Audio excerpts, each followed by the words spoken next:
Friends, நான் இன்றைக்கி வந்து பழ ஜூஸ் வந்து பண்ண போகிறேன். எப்படி பண்ணியதுன்னா பழ ஜூஸு, அப்புறம் வந்து ஐஸ்கிரீம், அப்புறம் வந்து ஐஸ்கிரீம் மிக்ஸ் பண்ணணும். ஆமாம், பழ ஜூஸு கூட ஐஸ்கிரீம் மிக்ஸ் பண்ண போகிறேன். அடுத்து இது வந்து அண்டி பருப்பு. சரியா, பார்க்கலாம் எப்படி எல்லாம் பண்ணுறேன்னு பாருங்கள்.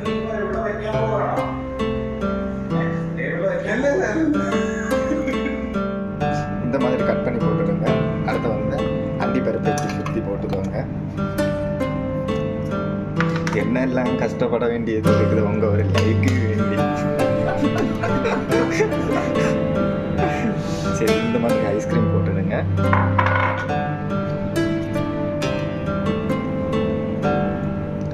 நீங்க வருத்தப்படாதுங்க, கொஞ்ச நாள் இப்படி மொக்க வீடியோவா வரும். இனி நல்ல வீடியோ நான் போடும்.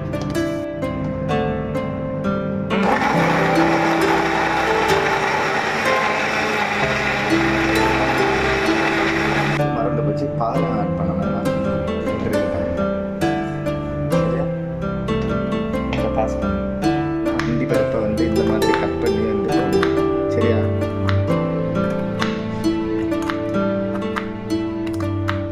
பதாம் இருந்தால் பதாம் நல்லா அதை பார்த்துடுங்க. பதாம் கடைக்கு போகிற டைம் கிடைக்கல.